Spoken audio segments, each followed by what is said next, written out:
are plenty of wonderful allies out there, but it's just, I think where it lands when we look at all of these things around the impact of gender roles, whether you're a 20-something and, oh, God forbid, how do you get that voice in the room because all the men that are older sitting around the table don't think that you know enough, to the other side where, oh my God, you're going to get angry and all those things. So all those sorts of things, I think, are where there's an opportunity for us to take a look at as we work with each other in how we face those issues and push back on things in the right ways. Great events create great brands, and it takes a village to put on an event that engages, excites, and connects audiences to your brand. And we're that village. I'm Alyssa. I'm Paulina. And I'm Rachel.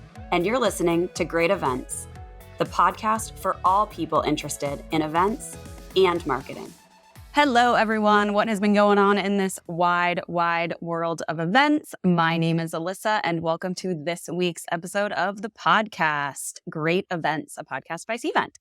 This week, we are going to talk about ageism in events. And to do so, I'm joined by my fellow co-host, Paulina Giusti, and a special guest that we've brought onto the podcast, also a fellow Cventer, Karen Carter. Before we have Karen introduce herself, I just wanted to provide just kind of a quick definition of ageism here so that we're all on the same page as we go into the conversation today. Ageism refers to the stereotypes, how we think, and the prejudices, how we feel, and the discrimination, how we act towards each other or oneself based on our age specifically. Okay, Karen, we would love to have you introduce yourself, give a little bit more background about what you do here at Cvent. Karen is the Director of Enterprise Marketing for Europe, joining us from London today, but she does a lot more than that for not only Cvent, but for the industry at large related to this topic of ageism. So, Karen, with that, take it away. Introduce yourself to our listeners. Hello. I'm really happy to be here and talking with both of you on this subject. Again, my name is Karen. I've been working in marketing for my entire career, which is pushing, dare I say, 30 years now, hence my passion for this topic in many ways. In the day job right now, it is focusing on reaching our enterprise customers and how we market to them to get them to buy and love Cvent. But something that has become very acute through my work journey and engagement with a few different organizations over here in the UK. One, for example, is called Bloom, and another is called the International Advertising Association, is the conversations and the interesting issues that are arising for women, particularly in like the marketing and events industries, and how they are seen at all points in that kind of, we'll call it age spectrum. My focus, being someone who's been around for more than 5 minutes, trends towards the impact of ageism for women who are a bit older in their careers.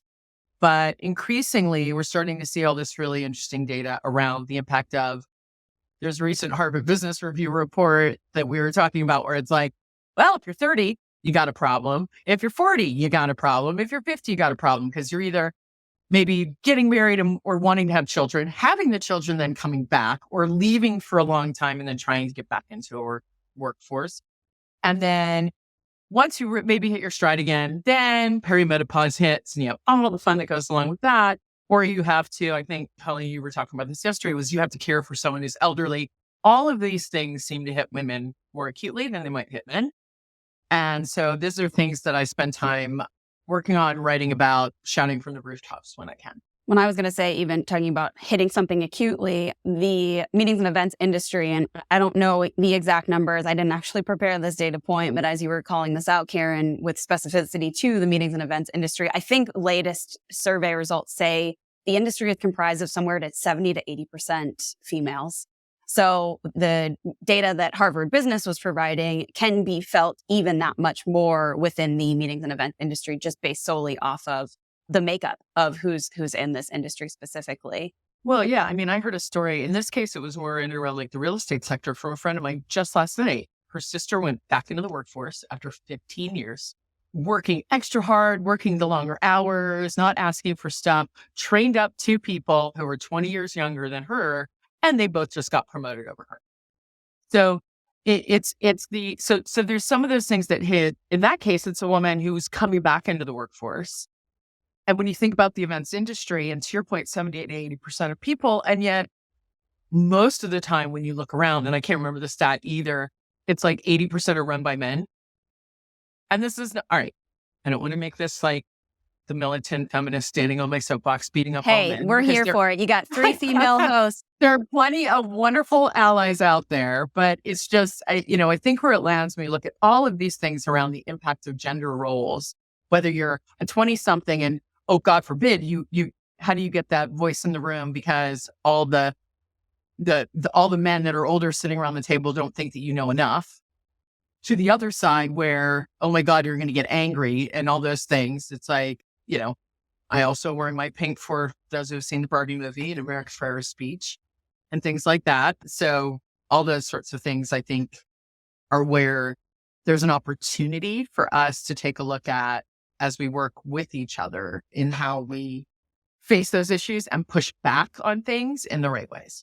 Let me unpack this Harvard Business Review quote, because I do want to make sure that we let the listeners know exactly what was stated here in this research. So it says, in the recent open-ended survey research of 913 women leaders from 4 U.S. industries, so this was with specificity to the U.S., these are from higher education, faith-based nonprofits, law, and healthcare, we discovered that many women suffered from this, and in quotes, never right age bias.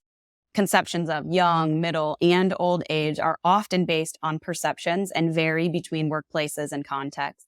When interpreting our results, we consider young to be under 40, middle-aged to be 40 to 60, and older women to be over 60. And I know in preparation for this particular episode, Paulina and I, while we tend to fall into the young bracket, have felt this never right age bias significantly in our careers as well, always trying to kind of not be the age that we are, to prove something, whatever that thing may be, and present ourselves in a different way than what our age currently is stated. And Paulina, I wanted to give you a chance to speak on this too. Yeah, I mean, I think this is also twofold, right? I mean, we're obviously looking at this from the lens of a professional industry perspective. But, if you think about this from your personal life too, a lot of people call this keeping up with the Joneses, right? Like, how am I measuring my personal success to my personal relationships or peers? And so then on another layer to what you were just saying on the professional side, is keeping up with the Joneses, or in my opinion, individuals like myself and Alyssa who are keeping up with the Joneses isn't good enough, right? We want to take things to the next level, faster scale, at faster rate. I think it's not even balancing those, it's just even understanding what it means, right? And I think there's a lot of people out there who are probably thinking about this in kind of a vacuum. And I'm struggling to think about, okay, how am I keeping up and meeting my personal goals? And then, simultaneously continuing to grow, develop myself, develop my team in my professional goals. And I just think having to carry that weight, those two weights, it's something that is worth acknowledging across the board and something that I think a lot of people tussle with. Yeah. I mean, it's as you said, it's like if you're newer in your career or a earlier in the management side of things, you're trying to get the voice and the seat at the table, but you're perceived as one way. Or God forbid, you might be whatever societal norms call pretty, or you're not. Or then you get to a level of middle age, and then you get too loud. So it's like you're damned if you do, you're damned if you don't. And then to your point, it's what pressures do we put on ourselves based on all the different inputs, business, personal. My mother always said to me, be the doctor, not the nurse. And pushed on those. So what impact does that have from how you're raised? And then when you go into the culture of an organization and how that organization is perceived. And, for me, as I was going back before I joined Cvent, had a host of interviews, very long story, but the number of times you could just clock, and it was always in like the techie startups, and it would be marketing roles. And they would take one look at me like, oh, what could you possibly know about mobile gaming? And I'm like, my CV clearly says worked in mobile for like 10 years. But these perceptions, it's like, no matter what you did, it hits on this, and bring it back to what HBR was talking about here. So at what point do we all need to just take a beat and go, you know what, it's okay at all those levels. And more importantly, just take a look at with internal organizations, understanding the value of someone who might be 21 alongside the 5 generations in the workforce who might be 60. And everyone's going to bring something different to the table. Yeah. So in prep for this podcast, one of the things that we were talking about was how we feel like age is somewhat of a neglected factor, I would say, in the DE&I conversation right now. And it's something that, while similar to talking about race, religion, gender, we oftentimes don't have this conversation like we're having today about age in the workplace too. And you can even see a slant, like you said, Karen, in technology companies towards, I would say, the younger. In other industries, there might be a slant more towards senior, where there are younger individuals who feel the ageism. So it's just an interesting commentary that we're seeing, that what we're recommending is that this be part of an organization's considerations as they're talking about this DE&I groundswell that's certainly taking corporate America, global corporations by storm. So it certainly age should be considered in that too. There's the age piece, and I'll go to the ageism. I'll go to the slightly older space. When you look at policy, this is not a policy podcast, so we won't get into that. But as you look, to your point, if you're going to truly look at inclusion, it tends to be this one that just sits off to the side. And how can it, and I think when prep, you may have said this yesterday, it's like, how do we just make sure that the water cooler conversations are happening, and that it's okay to talk about things? And it can be some things like, let's talk about menopause. That's starting to become more comfortable. And organizations and TV shows, whether they're having a poking bit of fun at it and comedians talking about it and getting that space, then can hopefully start to shift in an organization in a way like we have our wonderful Slack channels with our different internal, different organizations. And I'm usually the one posting this Harvard Business Review protocol and things like that. And I've even spoken about what are the percentages of people, both male and female, who are older? And how do we make sure that there's value in that across an organization? Because particularly in the kind of work that we all do, that age thing, I think, becomes even more acute. It's one thing to be, I'm going to make a general statement. Writing code, you can sit at home and do that. And frankly, you might know more about writing code when you get up in the age than you do when you're just right out of uni, as long as you keep up with the text code.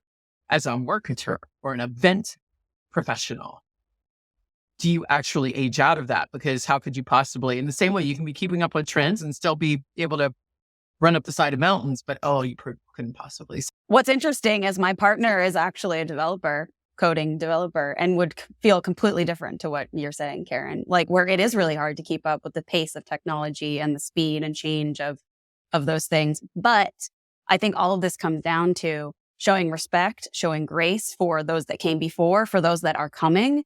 I think there's a lot of weird stuff going on in this age of social media where we're pitting generations against each other and trying to be cooler than one another. Filters on everything. And yeah, I don't recall this before, and maybe it is because I am kind of coming of age with this social media. I know we've talked extensively about where we stand, Paulina and myself being millennials.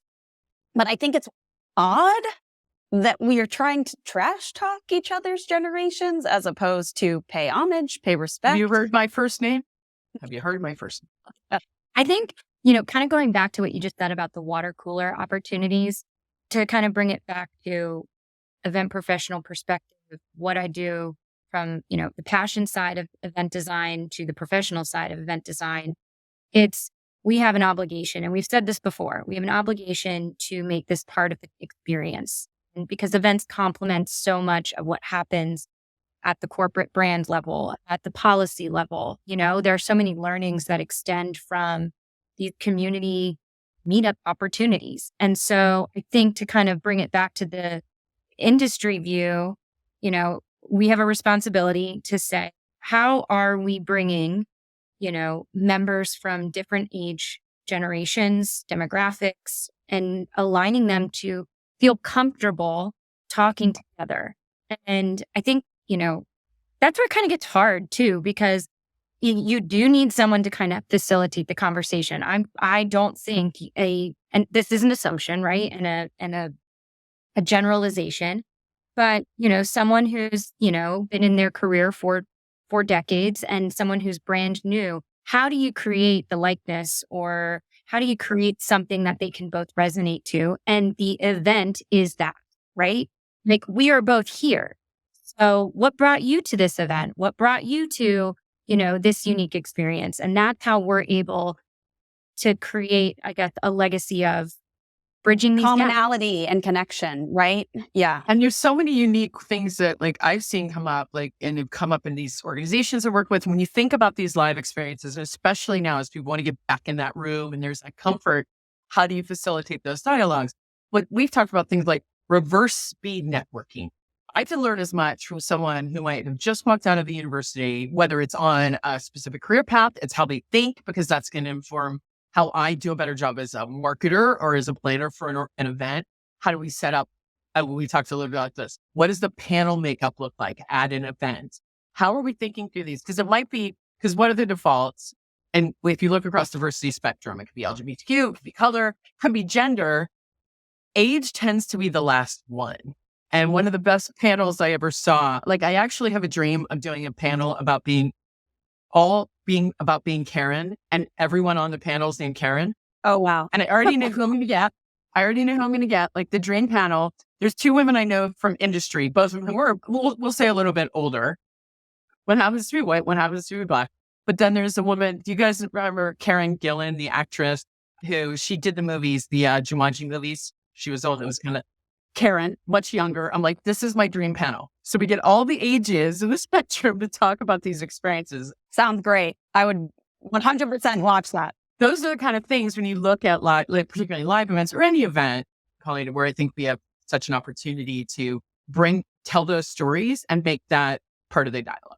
Yeah, we spend a lot of time on this podcast right now talking about micro communities, but equally as important is the macro community as well, right? How do you draw out the broad connections, the stuff that transcends generation? How do you bring all of those things together? And I think that is the job and the undertaking, and also the really hard thing to do in planning and designing events. Paulina, I know that that's something that you guys are eternally conscious of as you're going and thinking through, like, how do we make this feel special for those that need some micro special things to happen? But what's the sum of the parts mean as well? And it's this constant juggling and balancing act, not trying to get too into the weeds on these smaller things, but really thinking about what's the big picture? What was all of this worth? What was all of this for? And I think a lot of that does come down to how is it perceived from each of these different age groups or generations that you're supporting? And how do we expect our allies to support us if we're not figuring out how to have those conversations across, we'll call it generational lines, in a unique way? And I think the kinds of experiences that we curate with people who are in that events industry gives us an interesting opportunity to play around with that within the constructs of what we have to do and the messages we have to lay in. Whether it's how we curate our speaker lineup or just those offline conversations you have, like in the middle of networking. I think that puts us in a unique position that some other people in other industries may not have. I think what you just said too, let's talk to our customer marketing partners, right? Do our customer marketing teams really understand our total customer base and the demographics? Like, this is something that I think has significantly changed over the last 3 years. Karen, you alluded to this earlier, where, people who are returning to the workforce or, deciding on career changes. And maybe the goal for some of these people isn't climbing the ranks and getting to the decision-making power, but rather it's, I'm into this career because it's a passion of mine and because, they feel so deeply about XYZ, right? So I think it's interesting, and there's a lot of onus on our marketing partners, customer marketing partners, to dig in and understand what are the demographics of your customer base, prospective customer base, and how are we appealing to them across our marketing effort, event being our most important one, for the context of this conversation. But yeah, I think there's a ton of change that's happened over the last 3 years. It's not people coming out of school, uni, and saying, I'm going to be an event professional, or I'm going to join the hospitality industry. It's, such a big shift has happened. Yeah. I want a job that gives me joy, that the organization aligns to my passions, whether it's around sustainability or accessibility or all the different diversities. And that is an acutely different world. And so for someone like me, who was like, come on, you get your job, you earn your paycheck, boom, boom, boom, boom. And whether or not you liked it was almost secondary. I think, again, there's like learnings and things that a chance to do across those in those ways too. Because for me, my father taught me, guess what you get for going to work every day? Paycheck. Off you go. And that's just not the message that I'm sure both of you got at work, nor people who are even younger. So, yeah, but there's something to be said for taking your lived experience and influencing or certainly sharing that with a different generation. That doesn't necessarily... And vice versa. Right, Exactly. and vice versa. And I think that openness is really the important part of this, is being not my way's the right way, or that's the way that I did it, and so I'm right. But there's a willingness to have, like we started this conversation, a dialogue around our differences, but also where those differences allow us each to grow within our age generationally, not to become what the other one was, but for us to see things in a different way that was different from our, learned experience growing up. And just listening to that. I mean, the world today has stopped listening and in all ways. So if we can just take a beat, and I'm as guilty of that too, like almost an unconscious bias of, if I see someone who's, I'm talking with my best mate's child, I'm like, oh, here we go. Because they're of a certain age, for example. And it's like, wait a second, wouldn't want that the other way. So I think that awareness, a little bit of self-awareness would for us as well. Like taking the world on through a lens of curiosity and exploration, as opposed to such a stodgy way of thinking. It's so like so much rigidity, right? Like allow yourself to see things new. I saw a meme which resonates to what you were just saying. I'm going to butcher it, but also summarize it. Essentially, there was a professor who said, go to the grocery store with the mindset that you've never been there before and you're curious. Not because it's a mundane ritual. And this is only absolutely hilarious to me because I loathe going to the grocery store. See, and I love grocery stores. Honestly, there are two types of people in this world. You love the grocery store or you hate it. And I am on the latter. And my best friend, it's her quiet time. It's her escape. She gets to peruse every aisle, whatever. To me, that's like the biggest waste of time. But it is all about reframing the conversation with yourself and reframing your self-awareness and how you go about it. So, I mean, just to add some humor, Paulina, next time you come, you're in London, I'm going to take you to because my whole thing is when I travel, the first thing I want to do is go into the grocery store because I'm fascinated by what the different food is. My hands are sweating thinking French about this. grocery stores, the cheese selection will just make your life. Oh my God. I can't imagine. I mean, don't get me wrong. I'm never going to say no to a cheese section. It's about experiences. We're bringing it back to the industry. Yeah. It's just about reframing how you think about it. So, before you talk to someone's kid, before you talk to the new hire, before you talk to, maybe your crazy aunt. I had unbelievable conversations with one of my aunts who, talk about career trajectory. She started as a phone operator plugging, I don't know, you plug things in back then, right? Like that's like a really old comedian reference right now, but I won't because I won't name with you guys. And then, fast forward her, multi-decade career was an executive at Motorola. But hearing her through the context of her lived experience, single mom, and just, it's important to storytell and ask for these stories. And I feel like, it's a mutual responsibility of all of us to ask and to tell, right? And I think so much of today's conversation and our priorities are to do that with our listeners, with our peers and the industry at large, because you don't ask, you don't know. And I think we're doing ourselves a disservice if we're not the ones, sharing. So, and the industry we work in enables us to do that within the jobs too, which is kind of cool. It's one of the things, I started my career in event. I always loved it. And the experiences I got to have from that, like running an activation at the European Music Awards on the one side, all the way through to like doing first developer conferences for the business in Seoul and Tokyo, and doing a global product launch where I was doing keynotes in like Malta. There's apparently enterprise developers in Malta and all that. It's like that, those lived experiences then can become those stories that you can bring back to things, which I think is the most fascinating thing about the kind of stuff that we do. I think that is a perfect note to end this week's podcast on. Karen, once again, thank you so much for joining. As always, Paulina, thanks for co-hosting with me. To our fellow listeners, thank you for joining us this week. If you do have additional things to share on the topic of ageism, or if you have follow-up questions for us, for Karen, go ahead and experiences, stories to tell, exactly. Send us a DM on LinkedIn or shoot us a note at greatevents@cvent.com. Once again, thanks for tuning in to Great Events. We will see you next week.